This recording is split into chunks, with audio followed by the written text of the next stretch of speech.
नमस्कार दोस्तों, आज की तारीख है 1 अगस्त 2026, दिन शनिवार और आज की हिंदी तिथि है श्रावण माह के कृष्ण पक्ष तृतीया। तो दोस्तों, खबरों से पहले आज के दिन का इतिहास भी जान लेते हैं। आज 1 अगस्त को विश्व फेफड़ा कैंसर दिवस मनाया जाता है। इस दिन लोगों को फेफड़ों के कैंसर के बारे में जागरूक किया जाता है। डॉक्टरों का कहना है कि समय पर जांच और सही इलाज से कई मरीजों की जान बचाई जा सकती है। इसलिए धूम्रपान से दूर रहें और कोई परेशानी हो तो जांच जरूर कराएं। और आज राष्ट्रीय पर्वतारोहण दिवस भी मनाया जाता है। ये दिन उन लोगों को समर्पित है जो ऊंचे पहाड़ों पर चढ़कर नए रिकॉर्ड बनाते हैं और दूसरों को भी हिम्मत और साहस की प्रेरणा देते हैं। ये दिन हमें चुनौतियों का डटकर सामना करने का संदेश भी देता है। और साल 1774 में आज ही के दिन ब्रिटिश साइंटिस्ट जोसेफ प्रिस्टल ने ऑक्सीजन गैस की खोज की थी। इस खोज ने विज्ञान और चिकित्सा की दुनिया में बड़ा बदलाव लाया।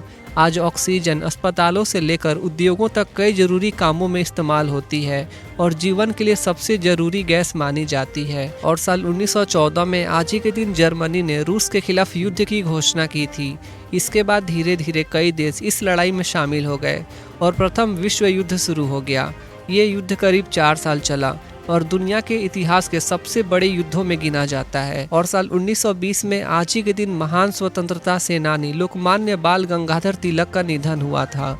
उन्होंने आज़ादी की लड़ाई में लोगों को एकजुट किया और उनका मशहूर नारा स्वराज मेरा जन्मसिद्ध अधिकार है आज भी पूरे देश को प्रेरित करता है। और साल 1920 में आज ही के दिन महात्मा गांधी ने ब्रिटिश शासन के खिलाफ असहयोग आंदोलन की शुरुआत की थी। इस आंदोलन में लोगों से विदेशी सामान का बहिष्कार करने और अंग्रेजी शासन का शांतिपूर्ण तरीके से विरोध करने की अपील की गई। इसने आज़ादी की लड़ाई को नई ताकत दी। तो दोस्तों, ये था आज के दिन का इतिहास। तो चलिए अब जानते हैं आज की देश दुनिया भर की सबसे बड़ी खबरें। तो वीडियो को लास्ट तक जरूर देखिएगा। आज 1 अगस्त से वेस्ट सेंट्रल रेलवे के रिजर्वेशन काउंटरों पर तत्काल टिकट के लिए नया टोकन सिस्टम लागू होगा। एसी तत्काल के लिए सुबह 8:30 बजे से 9 बजे तक और नॉन एसी तत्काल के लिए 9 बजे से 9:30 बजे तक टोकन दिए जाएंगे। इसके बाद यात्रियों को टोकन नंबर के अनुसार काउंटर पर बुलाया जाएगा। शुरुआत में हर काउंटर पर एसी के 10 और नॉन एसी के 15 टोकन जारी होंगे। जरूरत के अनुसार इसकी संख्या बदली जा सकेगी। रेलवे का कहना है कि इससे भीड़ कम होगी, दलालों पर रोक लगेगी और तत्काल टिकट बुकिंग ज़्यादा पारदर्शी होगी। वहीं आज 1 अगस्त से बैंक, इंश्योरेंस, म्यूचुअल फंड और दूसरी फाइनेंशियल सर्विसेज में CKYC 2.0 सिस्टम लागू हो रहा है। CKYC यानी सेंट्रल नो योर कस्टमर एक ऐसा सिस्टम है जिसमें आपकी KYC जानकारी एक ही जगह सुरक्षित रहती है। अगर आपने एक ही बार में सही तरीके से CKYC पूरा कर लिया तो हर नए बैंक या फाइनेंशियल कंपनी में बार बार आधार, पैन और एड्रेस प्रूफ जमा करने की ज़रूरत काफ़ी कम हो जाएगी। सरकार का उद्देश्य KYC प्रक्रिया को तेज, सुरक्षित और आसान बनाना है, जिससे ग्राहकों का समय बचे और दस्तावेज बार बार जमा करने की परेशानी कम हो। वहीं अगर आपकी ITR फाइल करने की आखिरी तारीख 31 जुलाई 2026 थी और आपने समय पर इनकम टैक्स रिटर्न दाखिल नहीं किया तो 1 अगस्त से आपकी ITR बिलेटेड रिटर्न मानी जाएगी। अब रिटर्न भरने पर 5 लाख तक की कुल आय वालों को 1000 रुपये और 5 लाख से ज़्यादा आय वालों को 5000 रुपये तक की लेट फीस देनी पड़ सकती है। अगर कोई टैक्स बकाया है तो उस पर इंटरेस्ट भी लगेगा। इसके अलावा टैक्स रिफंड मिलने में देरी हो सकती है और कुछ टैक्स बेनिफिट्स भी छूट सकते हैं। इसलिए बिना देर किए जल्द से जल्द बिलेटेड ITR फाइल कर दें। वहीं अगर आप आज 1 अगस्त से मारुति सुजुकी की नई कार खरीदने की योजना बना रहे हैं तो आपको पहले से ज़्यादा कीमत चुकानी पड़ सकती है। कंपनी ने घोषणा की है कि 1 अगस्त से सभी मॉडल्स की कीमतें बढ़ाई जाएंगी।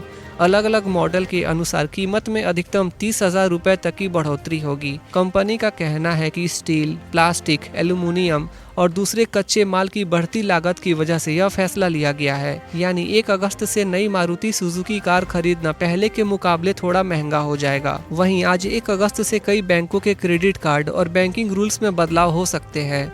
अलग अलग बैंकों में रिवॉर्ड पॉइंट्स, देर से पेमेंट करने पर लगने वाली फीस और सर्विस चार्जेस से जुड़े नियम बदल सकते हैं। इसके अलावा कुछ बैंक FD की ब्याज दरों में भी बदलाव कर सकते हैं। इसी समय CKYC 2.0 भी लागू किया जा रहा है। जिससे केवाईसी प्रक्रिया और आसान होगी।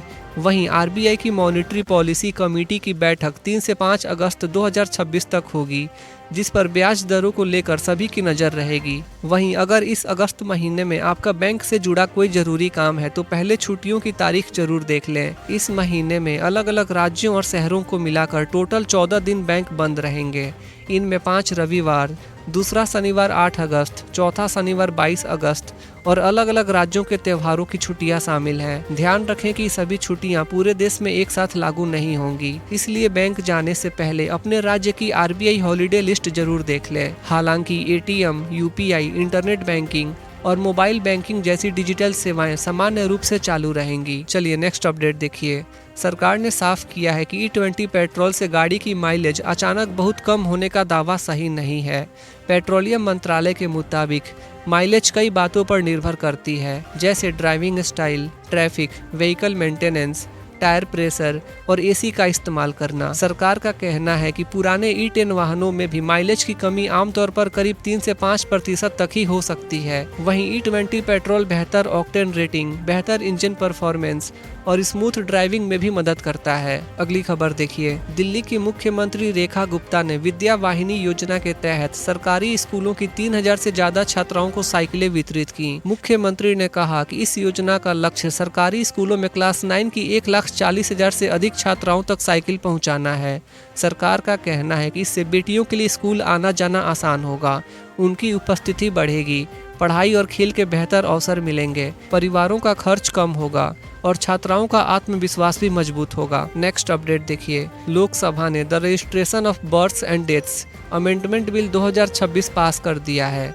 इस बिल का उद्देश्य जन्म और मृत्यु के रजिस्ट्रेशन सिस्टम को और ज़्यादा डिजिटल, फास्ट और सिक्योर बनाना है। सरकार के मुताबिक इससे रिकॉर्ड पहले से ज़्यादा सटीक रहेंगे और अलग अलग सरकारी विभागों के बीच जानकारी साझा करना आसान होगा। साथ ही नागरिकों को सरकारी सेवाओं में दस्तावेजों का सत्यापन भी तेजी से हो सकेगा। हालांकि यह कानून तभी बनेगा जब इसे राज्यसभा से मंजूरी मिलेगी और उसके बाद राष्ट्रपति की स्वीकृति मिल जाएगी। वहीं प्रधानमंत्री नरेंद्र मोदी ने नया वीडियो संदेश जारी करते हुए कहा कि सरकार देश में भरोसेमंद परीक्षा व्यवस्था बनाने के लिए लगातार काम कर रही है। उन्होंने कहा कि इसके लिए task force, fast track system, राज्यों के साथ बेहतर तालमेल और टेक्नोलॉजी का पूरा इस्तेमाल किया जा रहा है। पीएम मोदी ने साफ कहा कि पेपर माफिया और परीक्षा में गड़बड़ी करने वाले गिरोहों को किसी भी कीमत पर बख्शा नहीं जाएगा। उन्होंने ये भी बताया कि public examinations prevention of unfair means amendment bill 2026 संसद के दोनों सदनों से पास हो चुका है, जिससे ऐसे मामलों पर और सख्त कार्रवाई की जा सकेगी। वहीं इसके बाद कॉकरोच जनता पार्टी के संस्थापक अभिजीत दीपके ने सोशल मीडिया पर पीएम मोदी की आलोचना करते हुए कहा कि आपकी त्वचा देश के भविष्य से ज़्यादा चमक रही है। उनका यह बयान सोशल मीडिया पर तेजी से वायरल हो रहा है। फिलहाल इस टिप्पणी पर प्रधानमंत्री कार्यालय या केंद्र सरकार की ओर से कोई आधिकारिक प्रतिक्रिया सामने नहीं आई है। वहीं कॉकरोच जनता पार्टी के संस्थापक अभिजीत दीपके ने प्रधानमंत्री नरेंद्र मोदी और केंद्र सरकार पर निशाना साधा है।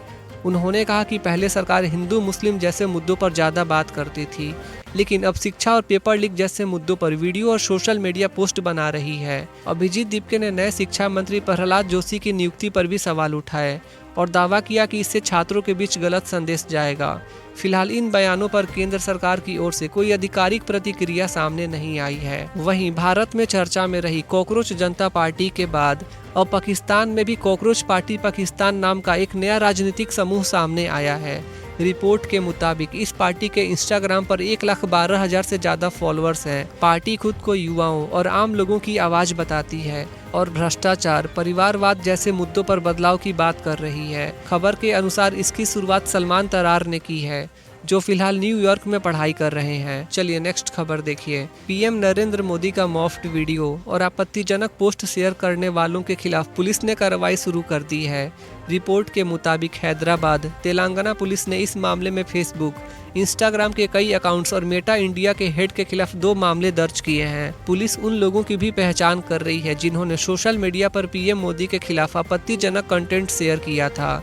मामले की जांच जारी है और आगे कानूनी कार्रवाई की जाएगी। वहीं पाकिस्तान ने संकेत दिया है कि वह 2027 में इस्लामाबाद में होने वाले एससीओ शिखर सम्मेलन के लिए प्रधानमंत्री नरेंद्र मोदी को आमंत्रित कर सकता है। पाकिस्तान के विदेश मंत्रालय के प्रवक्ता ने कहा है कि मेजबान देश होने के नाते एससीओ प्रोटोकॉल के तहत भारत सहित सभी सदस्य देशों के राष्ट्राध्यक्षों को निमंत्रण भेजा जाएगा। हालांकि अभी सिर्फ निमंत्रण भेजने की बात कही गई है। प्रधानमंत्री नरेंद्र मोदी इस सम्मेलन में शामिल होंगे या नहीं, इस पर फिलहाल भारत सरकार की ओर से कोई आधिकारिक फैसला सामने नहीं आया है। वहीं प्रधानमंत्री नरेंद्र मोदी आज 1 अगस्त को आंध्र प्रदेश और कर्नाटक के दौरे पर रहेंगे। आंध्र प्रदेश के विजयनगरम जिले के भोगापुरम में वह 17,900 करोड़ रुपए से ज्यादा की कई विकास परियोजनाओं का उद्घाटन और शिलान्यास करेंगे। इसी दौरान यहाँ राज्य की पहली सेमीकंडक्टर मैन्युफैक्चरिंग यूनिट की भी आधारशिला रखी जाएगी। इसके बाद पीएम मोदी कर्नाटक के मैसूर पहुंचेंगे, जहां श्री रामकृष्ण आश्रम में बने Swami Vivekananda cultural youth centre विवेक स्मारक का उद्घाटन करेंगे। चलिए नेक्स्ट अपडेट देखिए। बीजेपी के राष्ट्रीय प्रवक्ता शहजाद पूनावाला की बीजेपी से इस्तीफा देने की खबर सामने आई है। रिपोर्ट के मुताबिक उन्होंने निजी कारणों का हवाला देते हुए अपना इस्तीफा पार्टी नेतृत्व को सौंप दिया है। बताया जा रहा है कि इस मामले में जल्द ही आधिकारिक बयान जारी हो सकता है। शहजाद पूनावाला पहले कांग्रेस में थे और 2017 में बीजेपी में शामिल हुए थे। वह प्रधानमंत्री नरेंद्र मोदी के प्रमुख समर्थकों में गिने जाते हैं। फिलहाल पार्टी की ओर से उनके इस्तीफे पर अंतिम आधिकारिक घोषणा का इंतजार है। अगली खबर देखिए। पश्चिम बंगाल के बर्धमान से प्रतिबंधित आतंकी संगठन जैश-ए-मोहम्मद से जुड़े एक संदिग्ध को गिरफ्तार किया गया है। उसकी पहचान हामिद मंडल के रूप में हुई है, जो कश्मीर का रहने वाला बताया जा रहा है।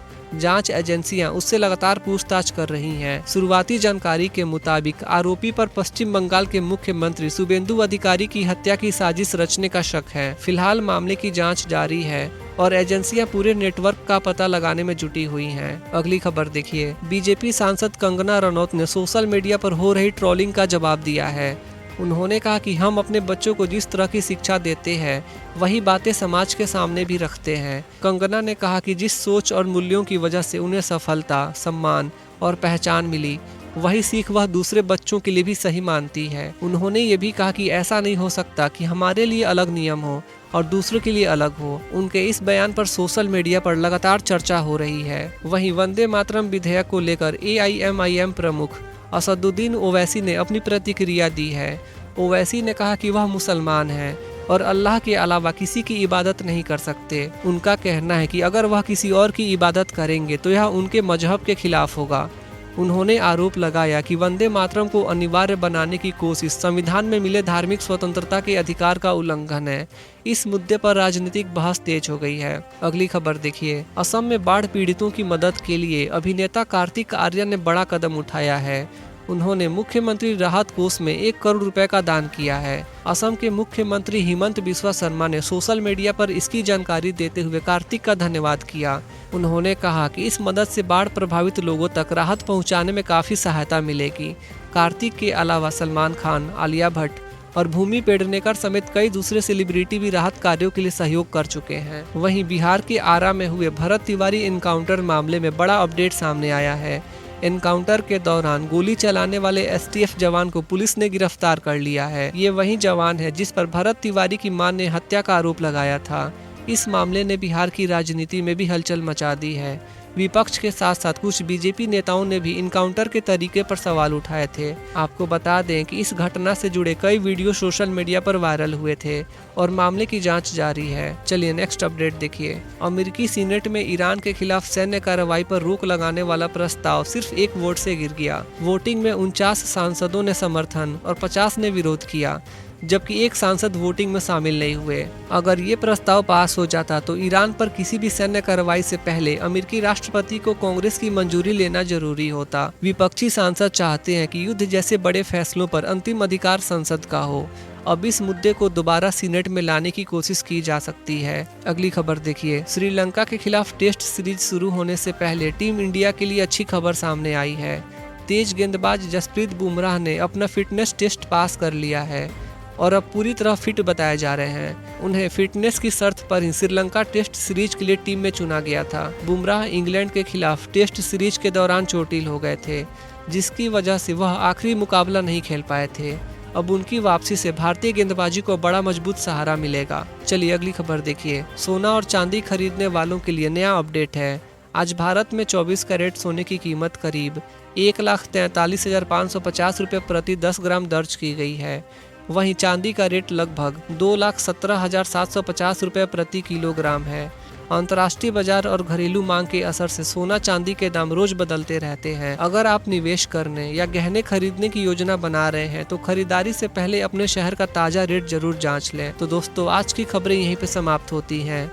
देश भर के छोटे बड़े अपडेट्स और हर दिन के लेटेस्ट न्यूज़, करेंट अफेयर्स देखने के लिए हमारे यूट्यूब चैनल इंडियन जनता न्यूज़ को सब्सक्राइब कर लीजिए।